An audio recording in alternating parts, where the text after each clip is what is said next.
Hello dear students, we are studying the chapter quantum mechanics 1।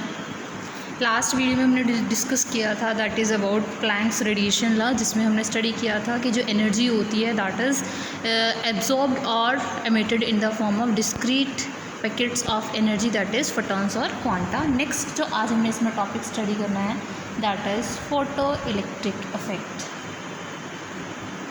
Photo electric effect. So photo electric effect होता क्या है?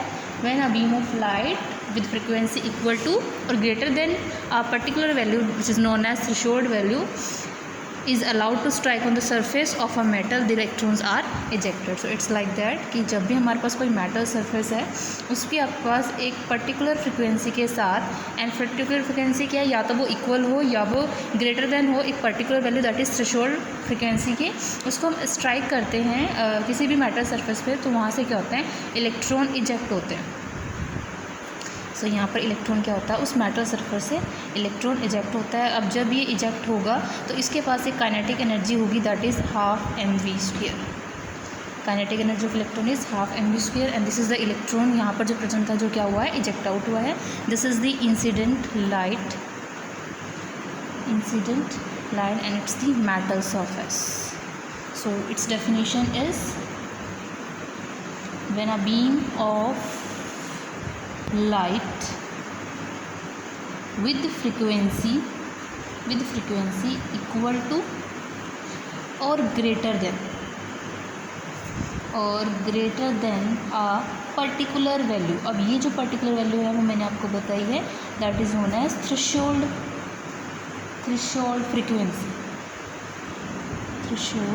Frequency is allowed to strike the metal surface. Electrons are ejected instantaneously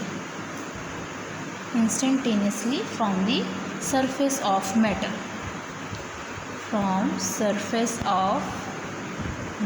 and this effect is known as photoelectric effect. Photo means the light, electric means the electrons. That means after the incidence of light on the metal surface there is a ejection of electrons. Now अब इस effect से क्या हमारे पास observations आती हैं, तो वो हमारे पास ऑब्जर्वेशन क्या हैं? सबसे पहली ऑब्जर्वेशन हमारे पास आती है कि जो इलेक्ट्रॉन्स हैं वो तभी इजेक्ट होते हैं अगर जो इंसिडेंस जो हमारे पास लाइट है उसकी फ्रीक्वेंसी क्या होगी, या तो वो इक्वल हो या ग्रेटर देन हो किससे, थ्रेशोल्ड फ्रीक्वेंसी से। So the electrons are ejected only when frequency of incident light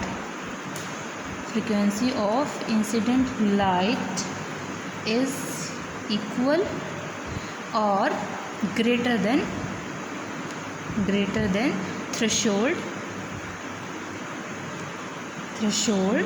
frequency।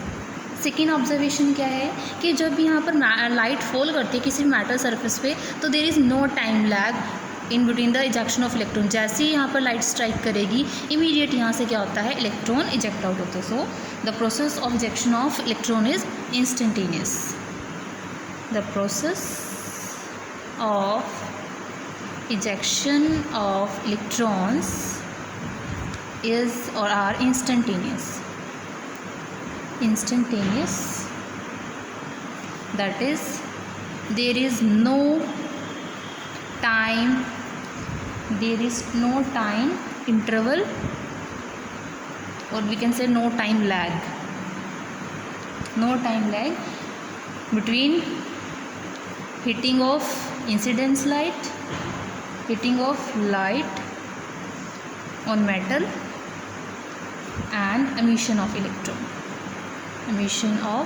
electrons।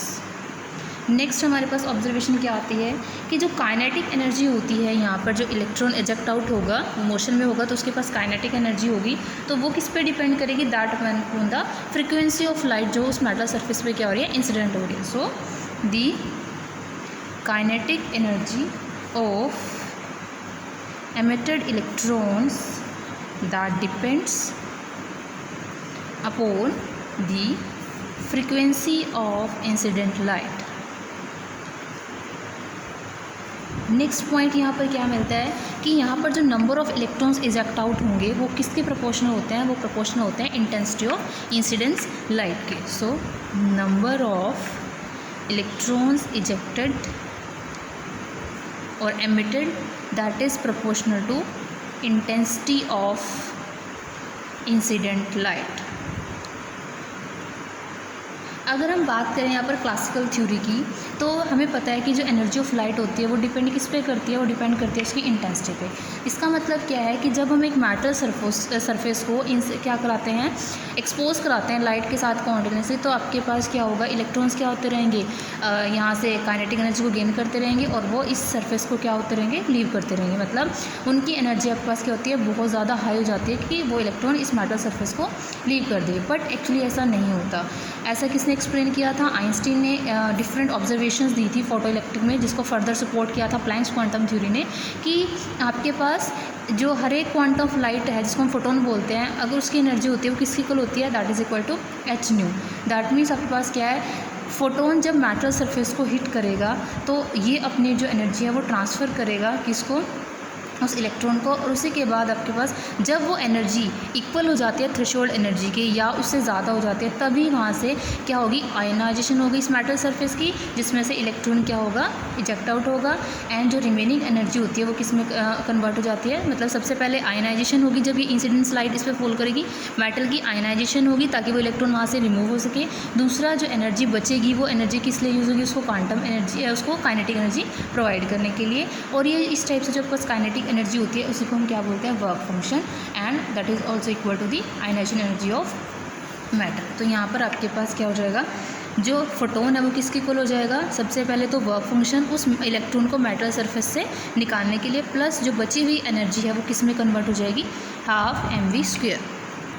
तो यहाँ पर क्या है, जितने भी आपके पास अमाउंट का फोटोन वहाँ पर स्ट्राइक करेगा तो आपके पास दो पार्ट्स में वो एनर्जी डिवाइड होगी, उसका वर्क फंक्शन मीन्स उसकी आयनाइजेशन के लिए, दूसरा काइनेटिक एनर्जी। अगर हमारे पास जो इंसिडेंस फ्रीक्वेंसी है यहाँ पे लाइट की, वो इक्वल किसकी हो जाती है, थ्रेशोल्ड वैल्यू के, दैट मीन्स आपके पास जो ओवरऑल फोटोन है उसकी जो फ्रीक्वेंसी है वो किसकी इक्वल हो जाती है, थ्रेशोल्ड वैल्यू के। तो जो इलेक्ट्रॉन है उसके पास सिर्फ क्या होगा, वो सिर्फ वर्क फंक्शन, मतलब वो इलेक्ट्रॉन को वहाँ से रिमूव करने का काम आएगा, वो किसी भी एनर्जी के साथ फर्दर मूव नहीं हो जाएगा। So if frequency of incident light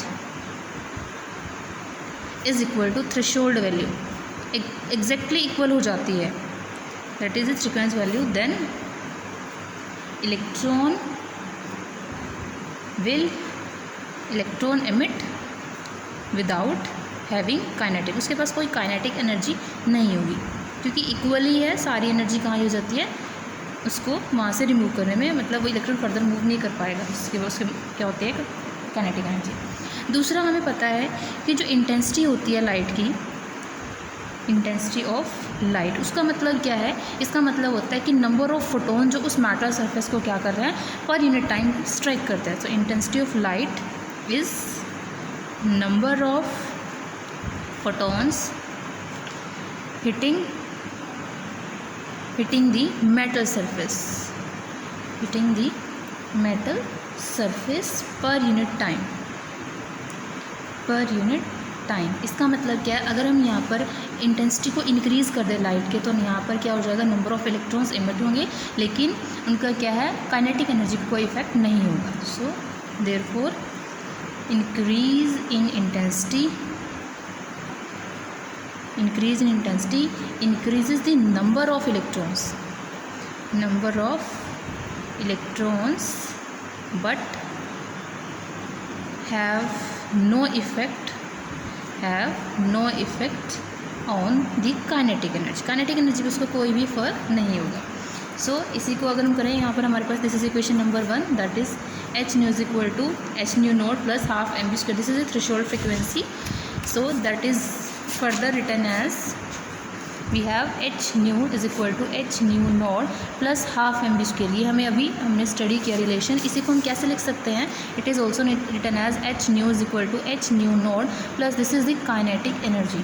तो इसी को अगर मैं रीअरेंज करूँ, so what we get, kinetic energy is equal to what, it is h nu minus h nu naught, और it is written as h nu minus nu naught. तो ये आपके पास फिर आते हैं काइनेटिक एनर्जी की वैल्यू। तो इसी में हम क्या कर सकते हैं, यहाँ से काइनेटिक एनर्जी जो होती है इलेक्ट्रॉन्स की एक वो क्या कर सकते हैं, उसके ग्राफ प्लॉट कर सकते हैं। जो हमारे पास ग्राफ आएगा वो किस टाइप का आएगा, यहाँ पर जो ग्राफ आता है वो यहाँ से शुरू होता है, इसको हम एक्स्ट्रा प्लॉट करते हैं, इस टाइप का हमारे पास ग्राफ आता है।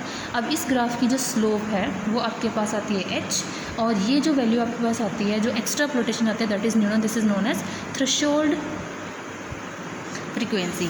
अब ये जो आपके पास है वो किसके बीच में है, ये है frequency of incident light, frequency of incident light and again the against kinetic energy of the electron जो एमिट हो रही है। यहाँ पर हमारे पास इस टाइप से एक ग्राफ आता है जो एक लीनियर वैल्यू को क्या करता है, शो करता है। सो यहाँ पर ये है। दूसरा क्या है, ये आपके पास एक मेथड प्रोवाइड करता है जहाँ से हम क्या कर सकते हैं, स्लोप की वैल्यू को क्या कर सकते हैं, निकाल सकते हैं। स्लोप यहाँ पर क्या है, H is what, it is the Planck's constant, मतलब ये हमारे पास मेथड है, इसमें प्लैंक्स कांस्टेंट को भी निकाल सकते हैं। नेक्स्ट हमारे पास आता है that is heat capacities of solid. ये हमें डिटेल में स्टडी नहीं करना, जस्ट हमें पता होना चाहिए कि हीट कैपेसिटी क्या होती है सॉलिड की, वो कितनी होती है, क्योंकि हमने अभी स्टडी किया था क्वांटम मैकेनिक्स हम क्यों पढ़ रहे हैं, क्योंकि there are certain limitations of classical mechanics, इसलिए हमने था उसमें जो एक फैक्टर था वो ये भी था कि हीट कैपेसिटी ऑफ सॉलिड्स क्या होती है। तो अगर हम क्लासिकल मैकेनिक्स की बात करते हैं तो जो हीट कैपेसिटी होती है जितने भी मोनो एटॉमिक सॉलिड्स होते हैं लाइक मेटल्स होती है वो कांस्टेंट होती है और वो इक्वल होती है 3R के, जो दिया था ड्यूलॉन्ग में। So heat capacity of all mono atomic solid that is जो मेटल्स होती हैं वो आपके पास ही होती है दैट इज़ कांस्टेंट, और जो वैल्यू होती है वो आपके पास वैल्यू कितनी होती है that is equal to 3R। R is the constant and it is given by Dulong and Petit। सो यहाँ पर था, लेकिन अगर हम इसको वेरीफाई करें तो एक्सपेरिमेंटली ये जो आपके पास है हीट कैपेसिटी जब वो 3R के इक्वल है वो आपके पास सिर्फ हाई टेम्परेचर पे ही क्या होती है, ट्रू होती है। लो टेम्परेचर पे ये वैल्यू नहीं होती, क्योंकि लो टेम्परेचर पे जो वैल्यू होती है वो 3R से लेस देन हो जाती है और इवन अप्रोच कर जाती है ज़ीरो को। But it is valid only at higher temperature. At low temperature value of heat capacity is less than 3R and approaches to zero as temperature approaches to zero, ये आपके पास आती है। और इसमें हमारे पास जो ग्राफ आता है वो ग्राफ क्या आता है, अगर हम टेम्परेचर के against specific heat capacity at constant volume upon R की जो रेशियो होते हैं तो आपके पास ये जो वैल्यू आती है कार्बन डायमंड के लिए इस टाइप की आती है, सिलिकॉन के लिए ये इस टाइप का ग्राफ शो करता है, फर्दर कॉपर के लिए ये, और नेक्स्ट हमारे पास आता है सिल्वर के लिए। सो इस टाइप के हमारे पास यहाँ पर ग्राफ आते हैं for the heat capacities of solid. Next हमारे पास आता है एटॉमिक एंड मॉलिक्यूलर स्पेक्ट्रा। तो ये हमने स्टडी कर लिया है कि हम क्या करते हैं, प्लैंक्स क्वांटम थ्योरी को अप्लाई करते हैं किस लिए, ताकि वो बोर्स मॉडल को एक्सप्लेन कर सके, line spectra of hydrogen and फर्जन जो हाइड्रोजन लाइक पार्टिकल्स होते हैं। और ये जो एक्सप्लेनेशन होती है जो प्लैंक्स क्वांटम थ्योरी है जो बोर्स थ्योरी को एक्सप्लेन करती है वो किसके ऊपर बेस्ड है कि जो एनर्जी होती है जो एमिट हो रही है या जो एब्जॉर्ब हो रही है उस मॉलिक्यूल के द्वारा, वो आपके पास क्या है that is happen in some definite amount of energies. और जो हर एक एमिशन है उसमें आपके पास जो एनर्जी होती है और उसकी जो फ्रीक्वेंसी होती है that frequency is equal to delta E upon h, why because we know h E is equal to h nu. तो आपके पास ये फ्रीक्वेंसी आती है। नेक्स्ट हमारे पास जो है that is origin of quantum mechanics. ये हम पहले स्टडी कर चुके हैं लेकिन जस्ट हमने इसको क्या करना है, रिमाइंड करना है। What is the origin of mechanics, that is the quantum mechanics. तो इसका ओरिजिन क्या है, हमें पता है कि क्लासिकल मैकेनिक्स से कुछ लिमिटेशंस आई थी जिनको ओवरकम करने के लिए क्वांटम मैकेनिक्स आई थी। तो सबसे जो मेजर फेलियर था वो क्या था कि जो क्लासिकल मैकेनिक्स थी वो डील करती थी सिर्फ मैक्रोस्कोपिक पार्टिकल्स के साथ, बट हमें पता है कि हमें जो डील करना होता है वो माइक्रोस्कोपिक पार्टिकल्स के साथ भी डील करना होता है। तो इसी वजह से आपके पास एक न्यू मैकेनिक्स पुट की गई थी, that is known as quantum mechanics. और इसी को हम क्या बोलते हैं, मैट्रिक्स मैकेनिक्स भी बोलते हैं। It is also known as matrix mechanics. Matrix mechanics क्यों बोलते हैं, क्योंकि इसको फर्दर किसने दिया था, दैट इज़ हेज़नबर्ग। हेज़नबर्ग के अकॉर्डिंग क्या था कि हम किसी भी मूविंग ऑब्जेक्ट का क्या नहीं कर सकते, साइमल्टेनियसली उसकी पोजीशन और उसकी मोमेंटम को साइमल्टेनियसली मेज़र नहीं कर सकते हैं। फर्दर आपके पास ये जो थी हेज़नबर्ग प्रिंसिपल था वो एक प्योरली मैथमेटिकल क्या थी, अजम्पशन थी, और उसमें एटॉमिक मॉडल को अज्यूम नहीं किया गया था। इसी वेव मैकेनिक्स को फर्दर किसने किया था, explain. This is also known as wave mechanics, because classical mechanics सिर्फ पार्टिकल नेचर के साथ डील करती थी। सो इसी वेव मैकेनिक्स को फर्दर किसने दिया था, दैट इज़ गिवन बाय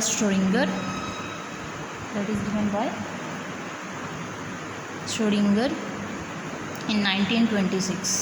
उसने जो दी थी that is known as Schrodinger wave equation, that is known as Schrodinger wave equation. और जो श्रोडिंगर वेव इक्वेशन है उसको हम क्या बोलते हैं, that is known as the heart of the quantum mechanics. This is the heart of quantum mechanics. Means जो quantum mechanics है वो बेसिकली इसी इक्वेशन पे क्या है, बेस्ड है। इसी से हम फर्दर रिजल्ट्स क्या करते हैं, कैलकुलेट करते हैं। सो ये हमारे पास है। अब जो श्रोडिंगर वेव इक्वेशन है वो भी कैसे एक्सप्लेन की थी फर्दर, वो भी किसके ऊपर बेस्ड थी, जो डी ब्रोगली कंसेप्ट आया था मैटर वेव्स का, कि जो मैटर वेव्स होती हैं उनके पास पार्टिकल करेक्टर भी होता है, जैसे लाइट के पास होता है, as well as wave character भी होता है। इसका मतलब कि आपके पास ये जो दोनों मैकेनिक्स हैं वो आपके पास क्या है, वो प्योरली किस बेस पे वो इक्विवेलेंट हैं, क्योंकि उनमें फिजिकल कंसेप्ट क्या है वो लिए गए हैं। लेकिन हम क्या करते हैं, क्वांटम मैकेनिक्स हम ये कह सकते हैं क्लासिकल की एक्सटेंडेड फॉर्म है, जिसमें हम मैक्रो पार्टिकल्स से को भी डील करते हैं और माइक्रो पार्टिकल्स को भी डील करते हैं। सो इसी को हम क्या बोल सकते हैं, it is also known as particle mechanics, क्योंकि पार्टिकल नेचर भी एक्सप्लेन करती है पार्टिकल मैकेनिक्स। और इसी को हम क्या बोलते हैं, quantum mechanics. So number of scientist ने इसको डिफरेंट नेम से सजेस्ट किया था, वो हमने यहाँ पर डिस्कस कर लिया है। So what is the exact definition of quantum mechanics, so it is the branch of science, it is the branch of science which takes into considerations of, हमने यहाँ पर लॉज की बात करनी है, that is de Broglie concept of dual nature of matter, dual nature of matter. And major one जो हमने last video में स्टडी किया था, that is Planck's theory, Planck's quantum theory.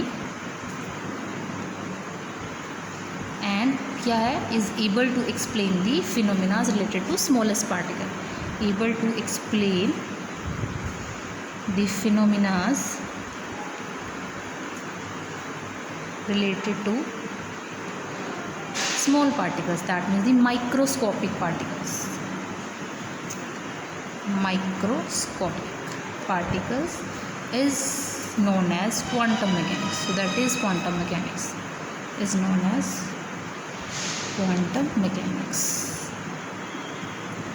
So next हमारे पास आता है, हम इसको हार्ट क्यों बोलते हैं, क्योंकि ये डायरेक्टली किस बेस पे है डिराइव की गई है, कि आपके पास इसका जो एम है वो क्या है कि श्रोडिंगर वेव इक्वेशन को हम डायरेक्टली भी कर सकते हैं एक्सप्लेन। दूसरा हमारे पास कुछ पॉस्टुलेट्स थी क्वांटम मैकेनिक्स की, जिससे हम क्या करते हैं, कुछ रिजल्ट स्टडी करते हैं और फर्दर उसकी एप्लीकेशंस भी हम क्या करते हैं, स्टडी करते हैं। नेक्स्ट जो हमारे पास टॉपिक आता है, that is the difference between quantum and classical mechanics. Classical mechanics and quantum mechanics, इनके बीच में डिफरेंस क्या है। तो सबसे पहला डिफरेंस क्या है कि जो क्लासिकल मैकेनिक्स है वो किन के साथ डील करती थी, लार्जर ऑब्जेक्ट के साथ, that is with the macroscopic particles. लेकिन जो हमारे पास क्या है, क्वांटम मैकेनिक्स है वो डील करती है माइक्रोस्कोपिक पार्टिकल्स के साथ, लाइक इलेक्ट्रॉन्स हो गए, प्रोटॉन्स हो गए, एटम हो गया, या एक मॉलिक्यूल हो गया। नेक्स्ट ये है, जो हमारे पास क्लासिकल मैकेनिक्स है वो किसके ऊपर बेस्ड थी, वो फॉलो करती थी न्यूटन्स लॉ ऑफ मोशन को। न्यूटन्स लॉ ऑफ मोशन को फॉलो करती थी। दूसरा Maxwell electromagnetic theory, Maxwell electromagnetic theory, जिसमें किसी भी अमाउंट की एनर्जी वो कोई भी पार्टिकल एब्जॉर्ब कर सकता है और एमिट कर सकता है, बट ऐसा नहीं है। लेकिन ये आपने क्या किसके ऊपर बेस्ड थी? It is based on Heisenberg uncertainty principle, Heisenberg principle, further the de Broglie concept, de Broglie concept. Next point भी इसी में से आ जाता है आपके पास कि according to it any amount of energy is absorbed or emitted by the particles or the body। But यहाँ पर क्या था? प्लैंक्स लॉ था that according to Planck's what is the case? The case is that only discrete values of energies are emitted or absorbed by the body, particles body। ठीक है। Next क्या था कि हम क्लासिकल मैकेनिक्स में किसी भी सिस्टम की स्टेट को स्पेसिफाई कर सकते थे जब हम उस पॉइंट पे उसके फोर्सेस को क्या कर दें, एक्सप्लेन कर दें, या उनकी पोजीशंस को, वेलोसिटी को बता सकते थे।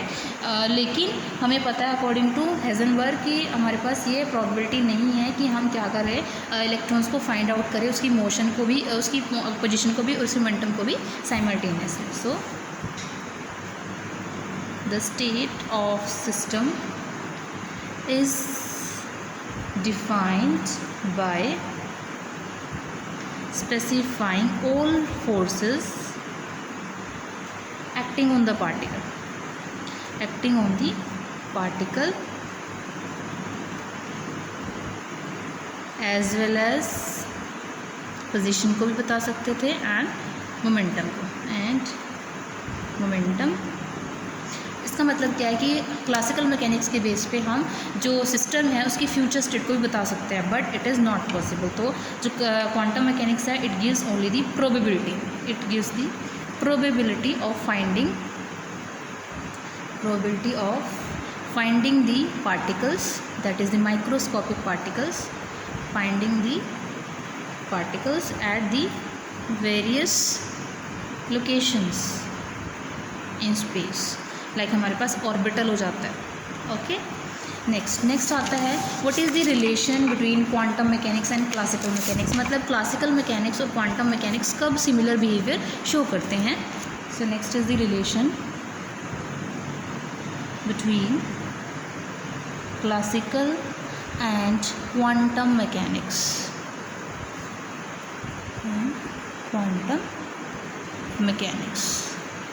तो सबसे पहला रिलेशन तो क्या है, अब ये जो रिलेशन होता है क्वांटम मैकेनिक्स का और क्लासिकल मैकेनिक्स का, ये तभी हमें ऑब्जर्व होता है जब हम क्या करते हैं, कुछ ऐसे कंडीशन यहाँ पर क्या करें, मेंशन करें जिसमें दोनों के दोनों इक्वल हो जाते हैं। जैसे सबसे पहले हमारे पास है कि अगर आपके पास जो मैक्रोस्कोपिक बॉडी है, मैक्रोस्कोपिक पार्टिकल की जो पार्टिकल या बॉडी की जो वेलोसिटी है वो less than velocity of light हो जाए। सो इफ़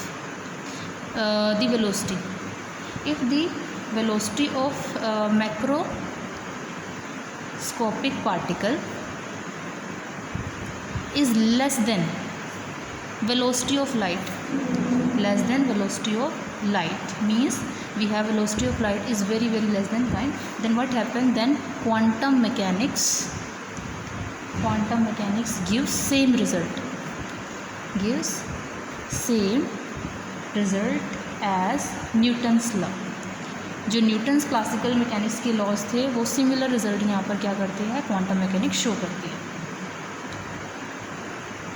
दूसरा क्या है, अगर हमारे पास प्लैंक्स कांस्टेंट की जो लिमिट है, दैट इज़ जो h है वो ज़ीरो को अप्रोच कर जाती है, तो आपके पास जो time independent Schrodinger wave equation है वो भी न्यूटन सेकेंड लॉ को क्या कर जाती है, रिड्यूस कर जाती है, जिसमें हम न्यूटन सेकेंड लॉ में हम क्या करते हैं, किसी भी ऑब्जेक्ट पे फोर्स और मास का जो रिलेशन है, जो इफेक्ट होता है वो स्टडी करते हैं। So when Planck's constant that is h approaches to zero, जैसे ही ज़ीरो अप्रोच करेगा तो जो time independent so the time independent Schrodinger आपके पास जो वेव इक्वेशन है, Schrodinger wave equation reduces to Newton's second law, Newton's second law. Third क्या है, अगर आपके पास जो सिस्टम है वो हाईली एक्साइटेड स्टेट में होता है, दैट मीन्स उसमें प्रिंसिपल क्वांटम नंबर की वैल्यू हाई हो जाती है, तो उस केस में जो मैकेनिक्स होती हैं दोनों वो क्या होती हैं, इक्वल होती है। When the system is in highly excited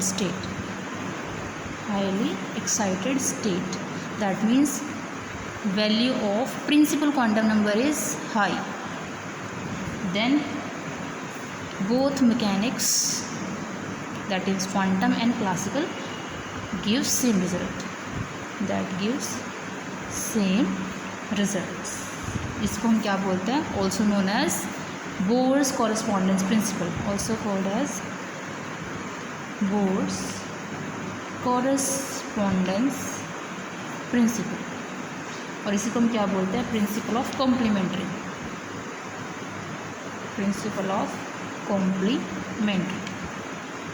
thank you.